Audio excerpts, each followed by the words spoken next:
Hi guys, this is Niman Kenkre for BlueFirePoker.com, and this is part two of my 50 cent a dollar video. And just as I started the recording, I had 3-bet pocket queens against an under the gun raiser and a caller. 9-high flop. I continued and took it down, and there was an under the gun raise, and I called with ace queen and under the gun plus 2 3-bet it, and I decided to just fold it deep stacked against an aggressive player who's raising an under the gun raiser and under the gun plus 1 caller.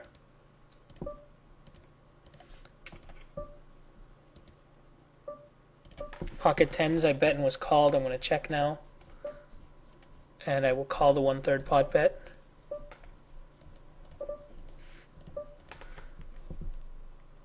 And show down the best hand. Pretty standard play there. I don't think that betting the turn would be very good. It would be a very sophisticated merge, probably more applicable at higher limits when players are calling lighter and there's a lot of pocket pairs and stuff there. But in that case, I feel like he's going to fold most of his hands that don't beat me when I bet the turn. Will bluff a fair amount of them himself when I check, and definitely the best way to get value, in my opinion. So anyway, as always, I recommend that you watch part 1 before part 2. I'm recording it immediately after I haven't stopped playing, just maybe like a 1 or 2 minute break while the part 1 was processing, and back at it.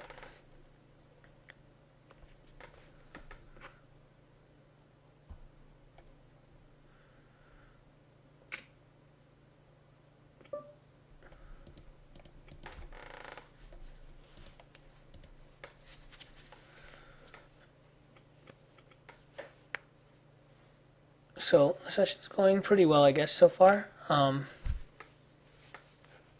Nothing too crazy.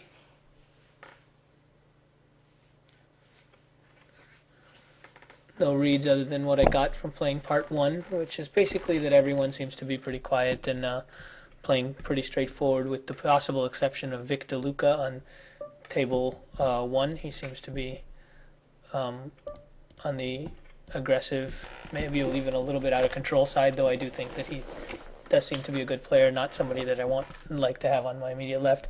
Everyone else seems to be pretty straightforward. Button versus blind, I will call the king queen off and flop it hard, hopefully against I'll just flat call here, and it gets better and better. He checks. I'll make a small bet here.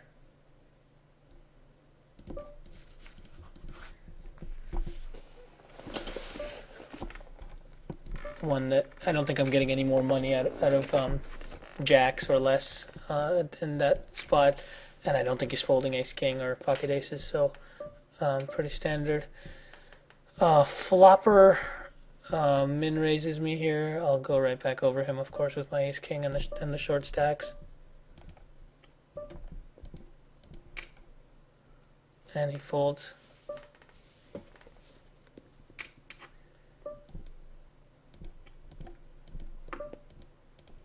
I'll see bet against Chippy. He calls.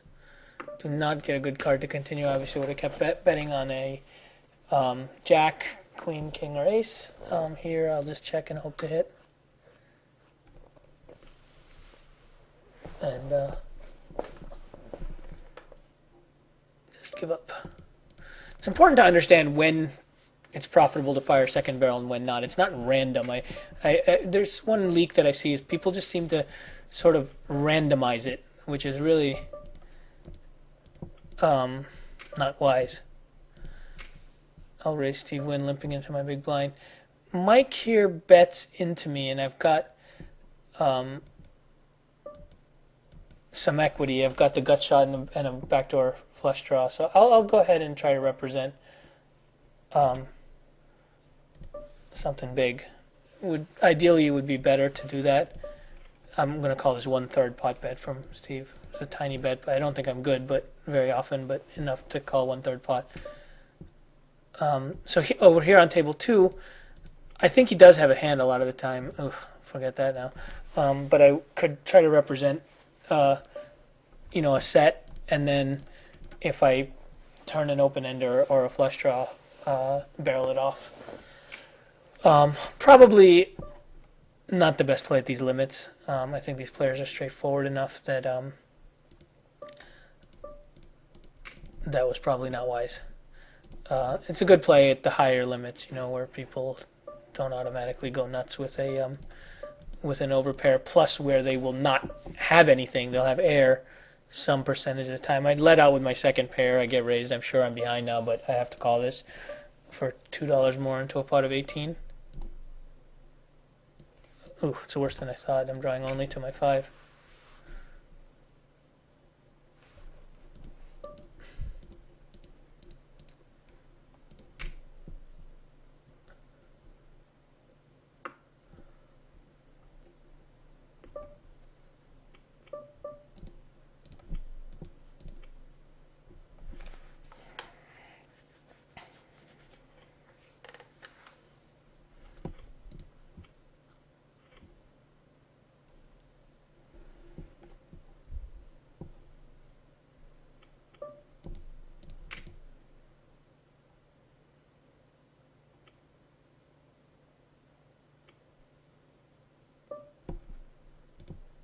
I'll raise Chippy's limp here with King 10.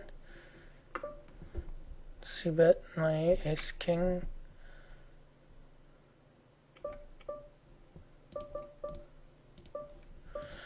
And open pocket 2s under the gun.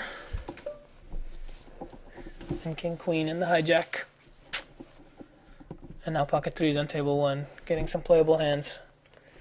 Always nice for video. Floppers coming ahead again. If he was full stacked, I did flop a set here with my 2s. If he was full stacked, I'd probably fold this with Mike behind. But with the short stack, I think I can go with my hand if I flop a pair, and especially because he's raising such a small amount, I'm going to go ahead and call. Also, remember that he did that earlier. He min-raised and then folded earlier from the blind. And so now I have the queen, which is probably my best card.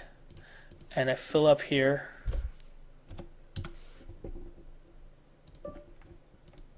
On table 3, just keep betting it, hope to get called by a 10. Here, he bets 13. I'm just going to min-raise it, or just a little, with the idea of not going broke against Mike, but obviously willing to play for flopper stack here. And what happened here on table 3? Did he call my river bet? I guess he did not call it. And he calls with a missed ace king, so I'm in very good shape. And bang! Straight on the turn. That sucks. Oh well. A little annoying, but what can you do?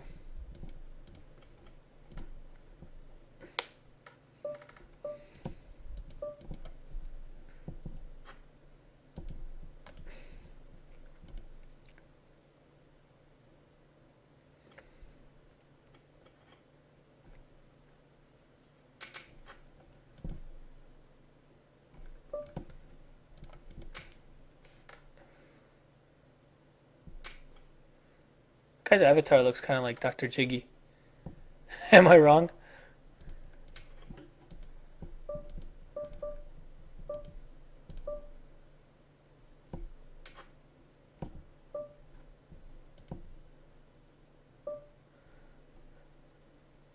That's interesting. I'm going to just fold to the overbet here. I'll 3-bet my ace-9 on table 1. Just going to give him credit for having it when he overbets. Once I detect his overbets to mean something different, I'll, I may act accordingly. But for now, I'll give him credit.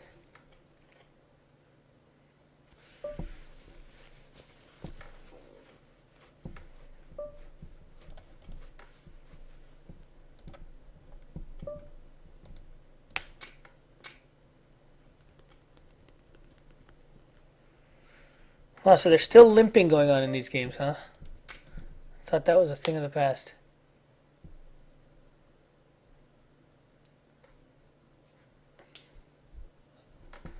I'm not gonna try to take this one away from Victor Luca.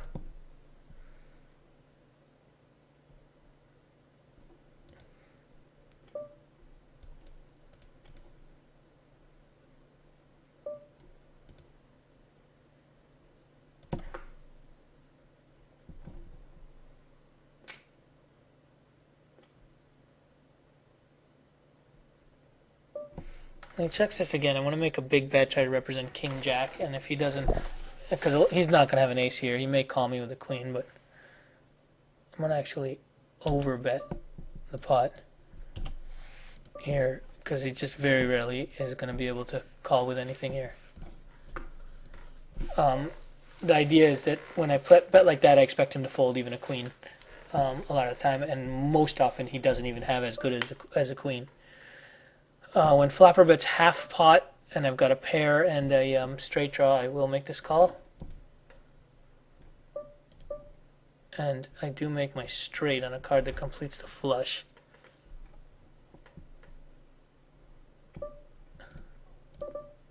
And he checks, so I'll go ahead and bet it.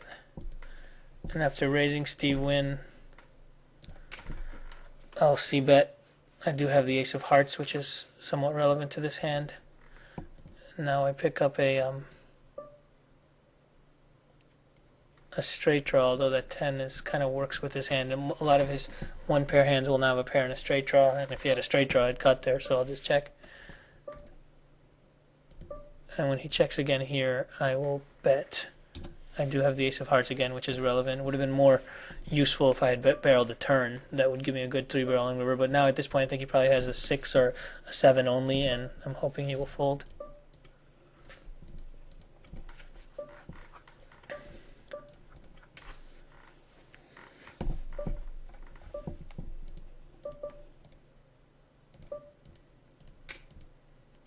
And he's calling out my hand as a flush.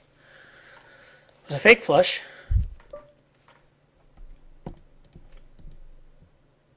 Maybe I'll make a flush this time with my 9-7. And Nusuke is 3-betting me. He's been extremely tight, so I'm just going to fold this. I'm going to run the risk of being against a dominated hand pretty often here, I think.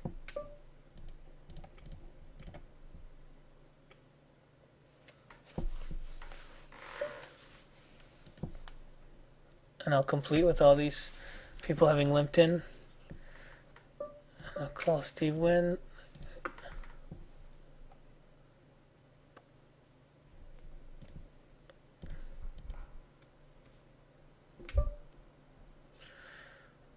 And for a half pot bet against Captain Mulligan, I will call with my 9-6.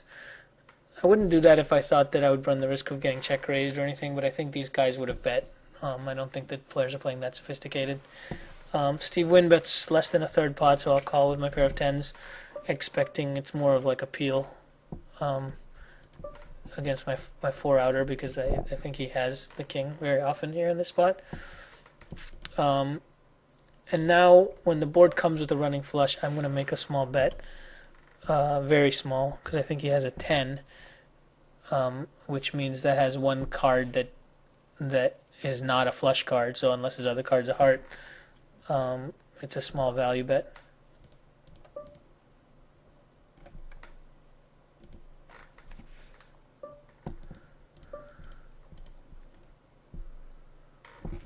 The check back on the turn obviously convinced me that he didn't have a flush. If he didn't have a flush, his bet on the flop was most likely to be a 10, and since the 10 was one of the flush cards, that takes one possible heart out of his hand. And if he has one heart out, obviously it's mathematically less likely. I'll squeeze the 9-6 suited here. And so therefore I make a really small bet that he may make a crying call with a 10.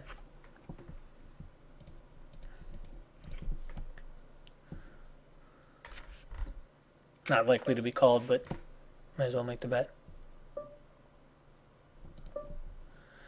And I flop a gut shot here, and we'll keep betting it.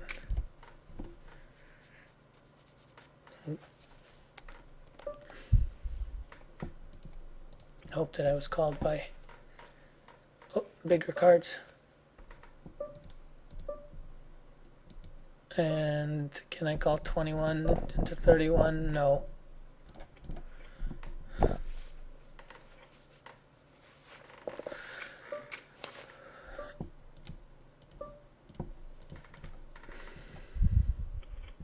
Starting to get comfortable with the way the players are playing here.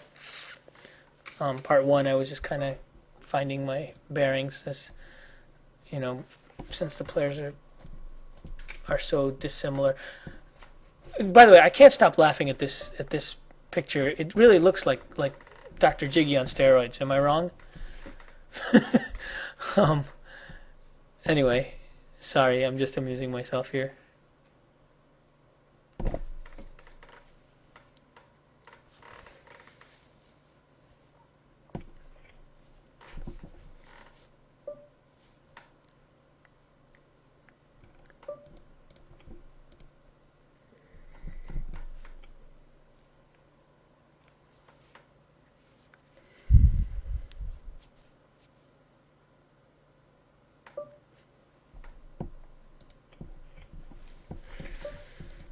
Open the 8-7 off.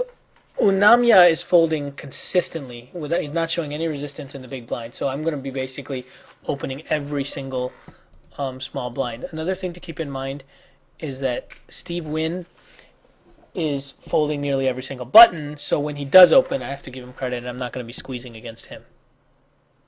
When he limps up, though, of course, I will raise and then try to take it from him later.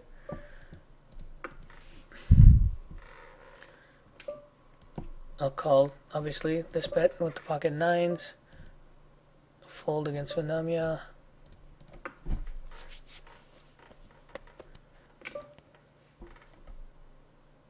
It's half pot bet. I don't really expect to be good very often now when he fires a second time.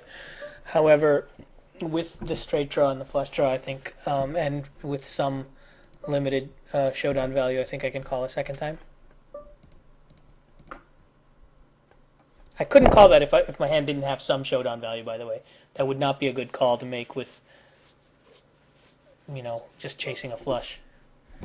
When he bets again, I'm going to let him have it.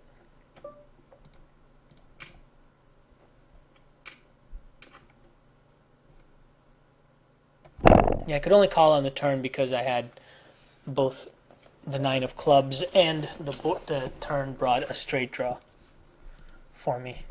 So it gives me some potential equity.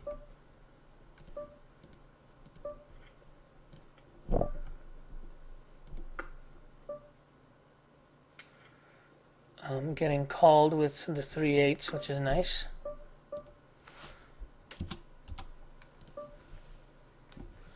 And I turn a double gutter here after he checked back an ace-high flop. Pretty standard to bet there. And I river a full house. Life is good. I may have bet too much. I was trying to get a call out of a hand, like a 10. But maybe he may have backed into some kind of flush or something. I mean, that's wishful thinking. It's too big of a bet. I think I'm trying to get a call here from a 10, and the river is certainly a very scary river. I should have bet closer to half pot. I'm going to actually call against Vic simply because I think that he's doing a lot of... I think he's going to bet with his whole range here, and he's calling a lot when I open the small blind.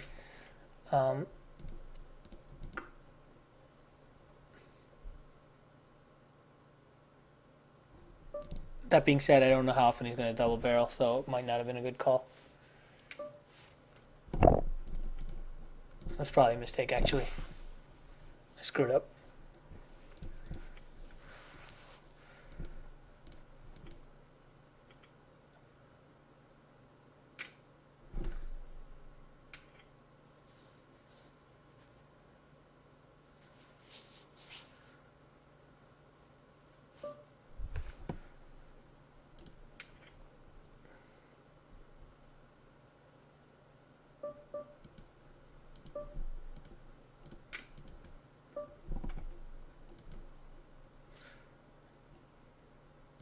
Steve Wynn is betting again. I'll just call again, I guess, just because he's been playing so tight and timid.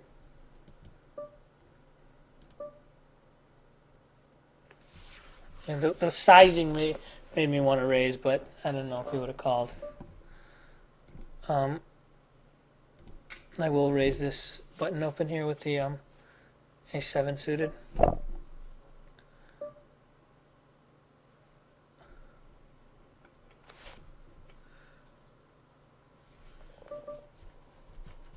And now this is one I would ordinarily fold, Queen 6 off, but Unamia is folding so consistently and continuing only with a strong range, so I'm just going to keep opening all my small blinds against him until he changes things a little bit.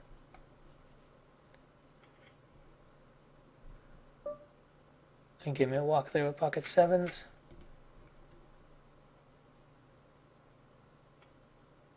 This time he calls me. And I want to give him a pretty good range when he calls me. And check there.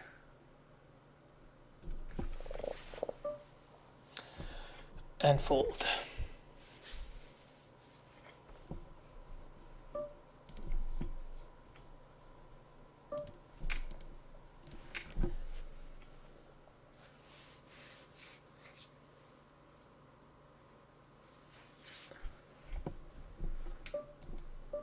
I'll raise the limper here with King 9 suited. And open King 6 suited. And he calls me, I flop a flush draw on a board that I should have tons of fold equity as well. So, obviously c-bet. And I will 3-bet Chippy with my pocket aces, who has been sitting pretty tight, so hopefully he's sitting with some kind of a strong hand. And Flopper's making that ridiculous min raise again.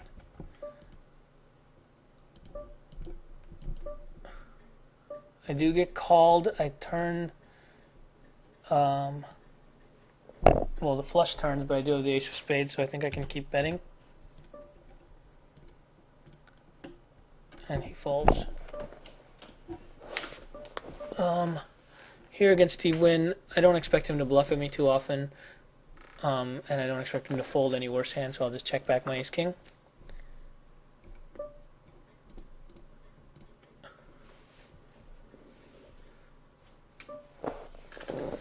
And I will call 1 into 820. And that disgusting card pretty much guarantees that I can't be good, I think. And I'm getting pocket aces a lot in this session. If only I had no reason to play it slow here, especially when Glove opens for 4, which I think is more than he's been opening for. And since I've been so active, I think one mistake a lot of people make is they mistake active for aggressive. And because I'm very active, they think I'm very aggressive, and then when I 3-bet, they go with hands lighter. Make sure you don't make that mistake. Make sure your reads are based on what they are, and don't extrapolate additional information that's not really there.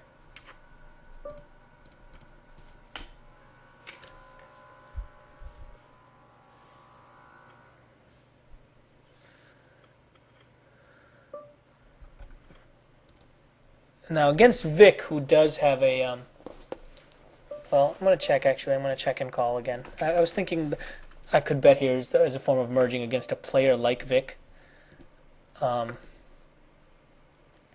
he checks back, I'm going to call down here now, I think.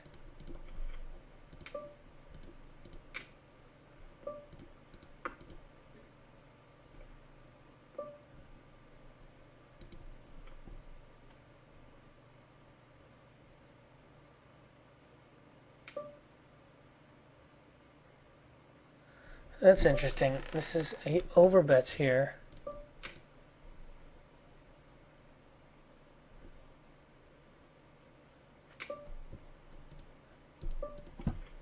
Usually when people overbet like that, they do have it.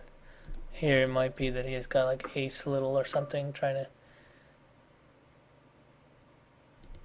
I'll just let him have it. That's really annoying though, because I think he could be doing this with weaker. He may also be trying to take me off of what he thinks is a chop with a hand like king queen. So I'll just let it go. One thought that occurred to me was being a check raise there, because with the stacks as deep as they were, he would not have been checking the flop, I don't think, if he had something very good, like a 7.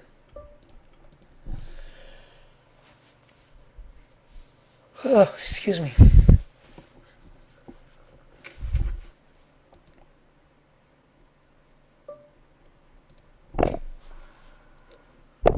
I'm opening pretty light here, I guess.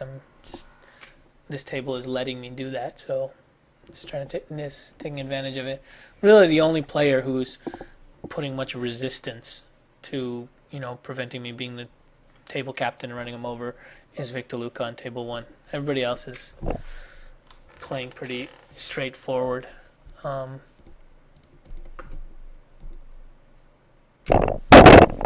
So it lets me sort of maneuver fairly easily and loosen up my opening range considerably. Though it's important for me not to get out of control with it, which is something that I may have just done.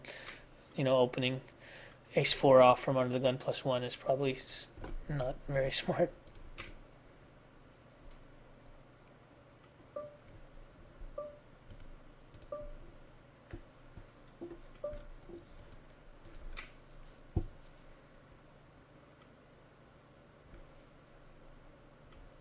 Open king-queen on table 2. I'm going to call with jack-9 suited here on table 3. And Dr. Jiggy makes his little min re-raise. And I open pocket 4s against Vic, and I call Dr. Jiggy here on table 2. Pretty standard. And flop bottom 2 pair on a Broadway flop here on table 4. Steve Wynn just bets 1. I'm going to go ahead and make a raise, although if I get a lot of resistance, this is not going to be a hand that I'm going to go fell with. This is one of the most commonly misplayed hands, is 2 pair, especially bottom 2 pair, on a Broadway board. If you get a lot of resistance, even top 2 pair is not great on a board like that.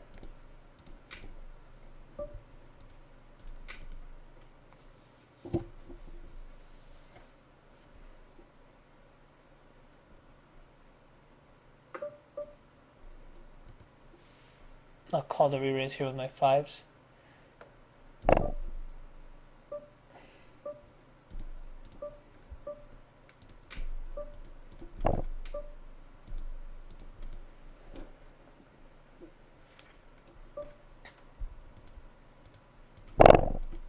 Just as I was saying that I'm not being played back at much, I have been.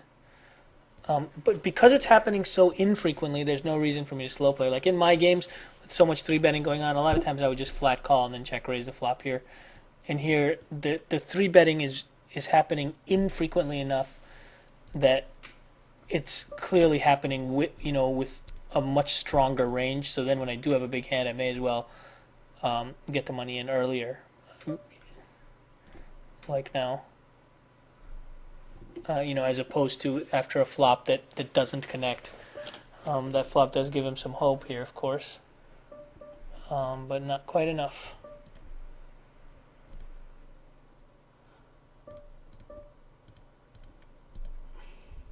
Yeah, the point being that you should, when you play your games, ask yourself, is the frequency of the 3-betting that's going on, is it happening often enough such that you expect the range of hands to be particularly good hands?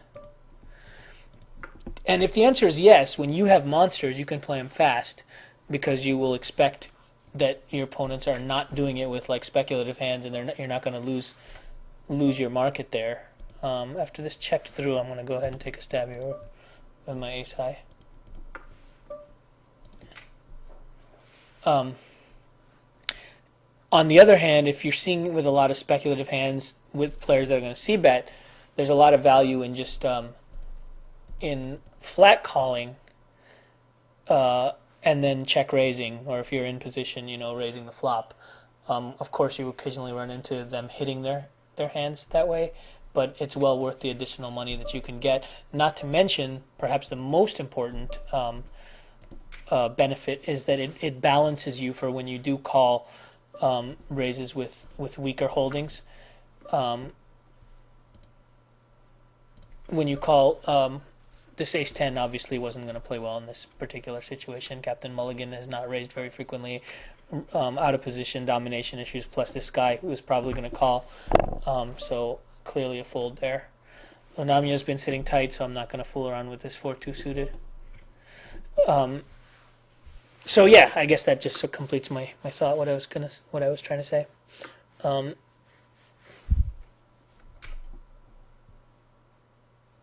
This ace-10. There's times obviously when ace-10 is good, but here it was never going to play well. I was going to have to play three-handed out of position against at least one player who raised, who has been sitting fairly quietly and not raising, and doesn't have a big enough stack for me to really have enough space to find out if I'm beat.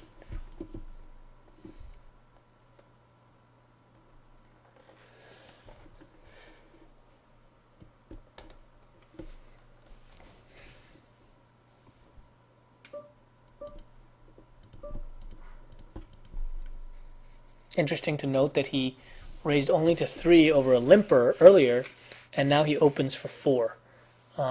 Let's see if we can figure out what that means. Always important to take note of these things, and then if you can figure out what they mean, that's important.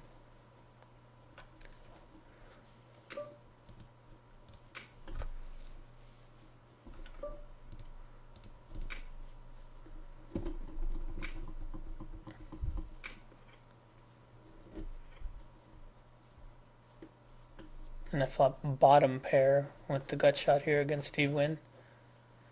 Interesting. I opened for 4 with ace-10. I don't really know what to make of that. Here with the 6-3, I flop a gut shot.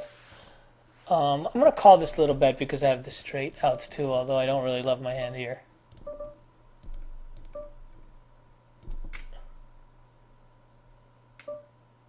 And when he bets 3 into 13, I have the right odds to chase it again.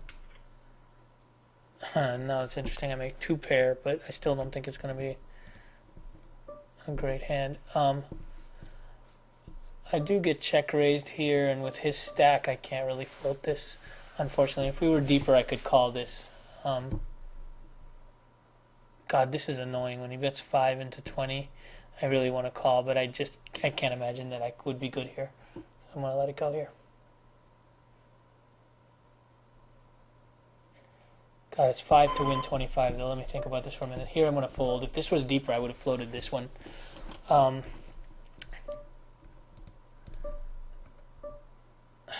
got to think that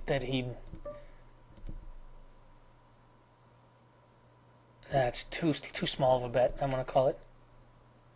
What do you know? Wow, I almost folded for that tiny bet. What a silly... Yeah, I just got to get used to players playing like this, I guess. Wow, what a silly way for him to play that hand. Wow. That just goes to show you, even when you're almost sure that you're beat, take a look at pot odds and factor that into the equation. I could be wrong 4 times, and for every time I'm right there, and I'm still making money on that call if I call every time.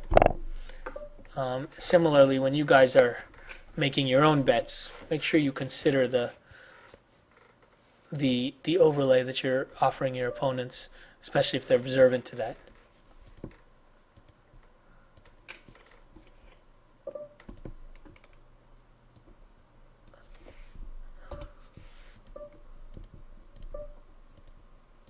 I can't believe how many times I've had pocket aces in the 2 videos. that I've made here. If I could have them this many times in my games, I would be one happy dude. I think I'm going to bet 3-bet this hand against Blue Rain. Houston raises me, which I don't love. It's a pretty big raise too. I'm going to call this and then check fold the river. I think there's a good chance he may have 7-6 here. He does. So here I was setting up the bet 3-bet. I have very good equity, and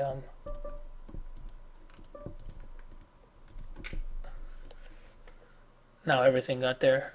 So I have to fold against Houston. I was going to anyway if he. Well, that's not the hand I was expecting, but I was going to fold anyway to the river bet.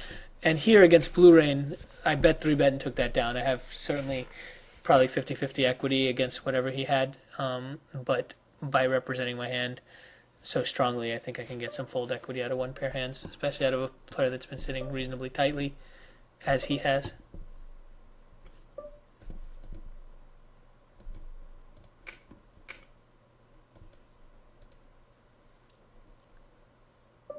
And I flop a set here against This Is George, which is nice.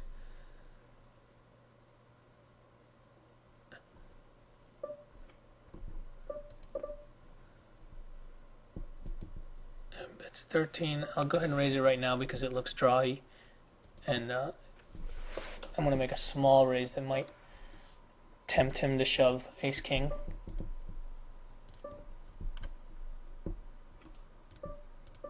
And it looks, it may look draw heavy on my part.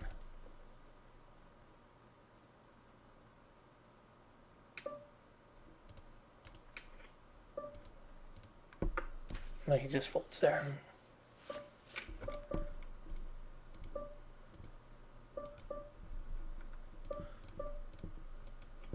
Steve went over bet the pot. Oh, look at that. He had the same hand I did. He had and he had a 2's full that got counterfeited. So it ultimately ended up being the same hand. Yeah. Funny thing is, if you think about it, I'm sure he doesn't play the river the way and the turn the way that he did here if he just had a 2. But I think he was frustrated that he got counterfeited. That's neither here nor there because it's obviously not a common spot for that to happen. But just find it kind of funny.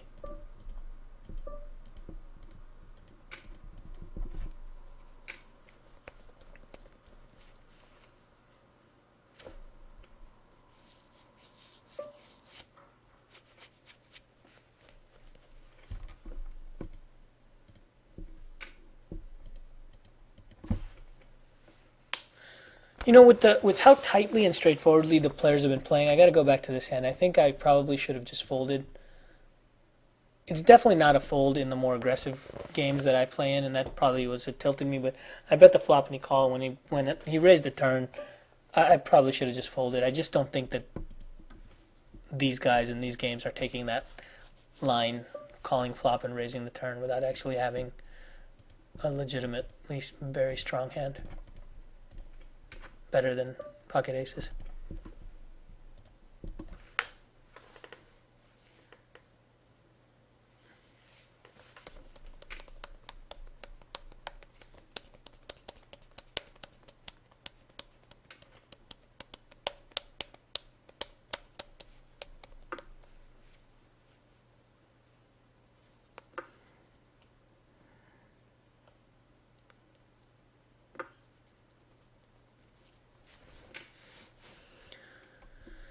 So I guess I'll go for, 10, 15 more minutes. Getting sleepy.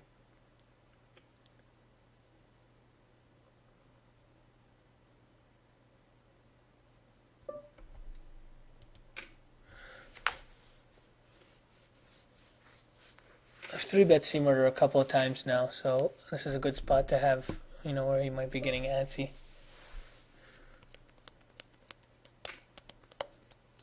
But at the same time, I don't think that this particular player is playing too much, making bluffs, based on timing and stuff.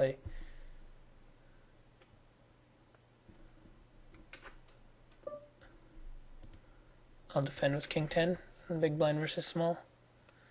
Flop a gut shot.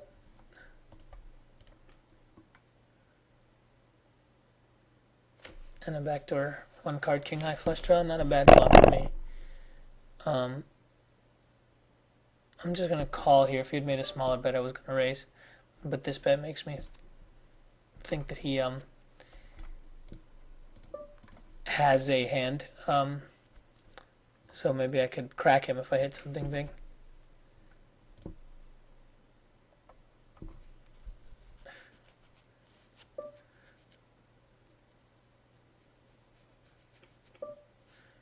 And I'll just fold now. His sizing is definitely indicative of a legitimate hand.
I don't know if I should be opening hands like King 2 against Dr. Jiggy because he's not folding most of his hands.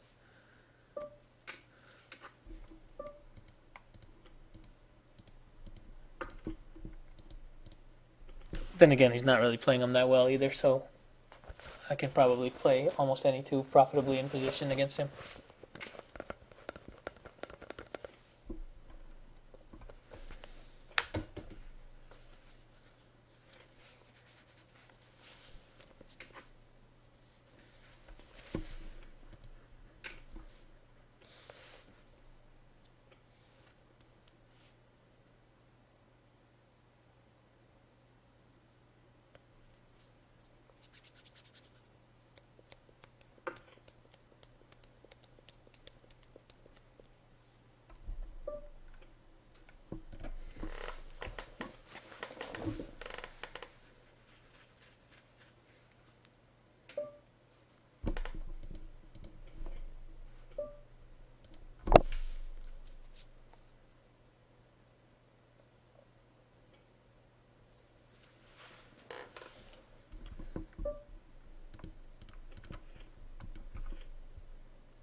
Nothing happening. Let's see if we can get a hand to play here in a minute. Sorry about the silence.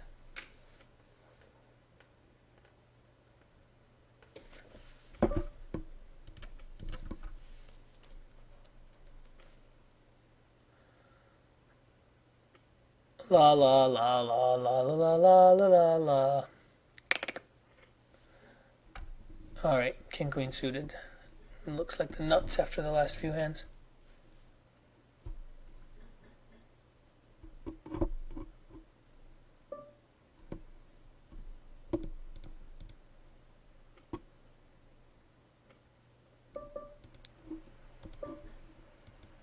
I'll defend my Queen 10 off.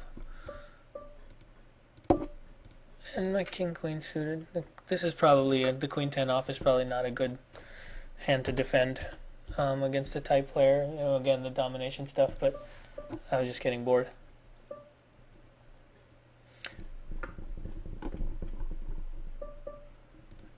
And here now I will bet. I was going to check call a bet because then if he doesn't have an ace, turn will go check check and I can bet the river. But once it goes check check, obviously I will bet the turn.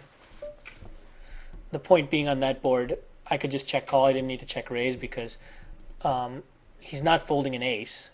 Most likely if I check raise this. And any other hand that doesn't involve an ace, the turn is going to go check check. I'm going to bet the river after having check called, and I can just represent a hand like ace 10 or ace jack or whatever. I'll go ahead and call this 13. No, I will not. Never mind. It's just a little bit too much to go set mining here. 25 in the pot, and yeah, I can't call that profitably against him. Much as I hate folding, trying to play technically correctly, especially for a video. I'll 3-bet my jacks here on the button.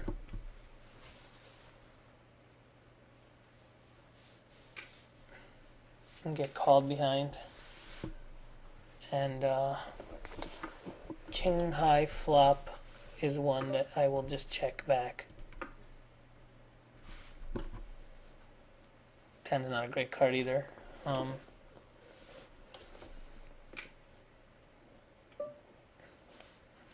will call this because, especially with all the draws on board, I think that he could be value betting a 10 here after I check back, and it's a smaller bet, so I think I can call this. I get the brick that I wanted on the river. Let's see if I get the behaviors that I want. And here I flop the open into straight draw. And Vic folds straight off. And he checks. Now, I think I'm good. The question is, can I make a profitable value bet here? I am going to make a very small bet, one that's definitely going to get called by a 10. But yeah, I think that I have. Yeah, I'm proud of that bet. So 1/4 pot bet. And just designed to be called by a 10. I think if he has a king, he doesn't have pocket queens because he's probably 4-betting that pre-flop. If he has a king, he's betting again on the river. So his most likely hand there is a 10. And I think that in order to get called, I need to bet small. I don't know. Maybe I could have bet a little bit bigger there because I think the way I played the hand, a 10 can easily call there. Even a bigger bet. So maybe I could have made it more closer to like half pot. Because of the missed draws on board, a lot of times it looks like I have a missed draw myself. So I'm glad I think it was a good play by me to actually make that bet. I think I may have sold myself short by making it only 1/4 pot. So I think that's a good one to end on. Let me sit out my blinds here on my next big blind. And because it's my last hand, I'll open Jack 10 under the gun, which is pretty loose open, but it's my last hand. And that's the kind of flop I was looking for. He calls. Turn isn't great, but I'll keep firing.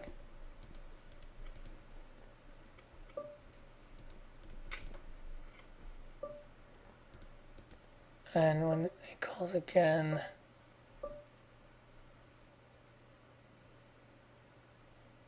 I'll just give up on it. I think that he's going to have a pocket pair, and with the way the board ran out, I don't think he's going to fold too often. Could be another Jack 10 or something, but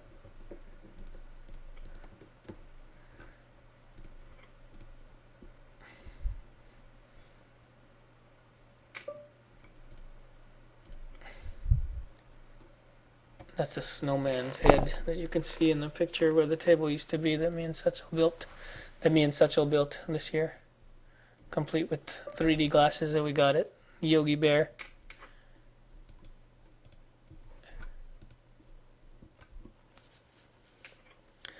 So hope you guys have liked this video series. It's just been a while since I went and played down low, so I thought I'd do that for those of you guys that are playing down there and wanted to see some more videos from me at those limits. Feel free as always to give me any feedback or questions. I read all the comments, and I respond to them as I can. But I'm not signing off just yet. Got a few more hands yet to play.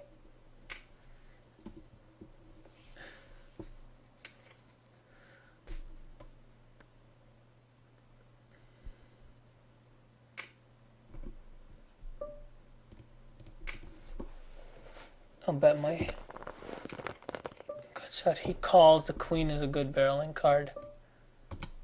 I'm going to 3-barrel this one now.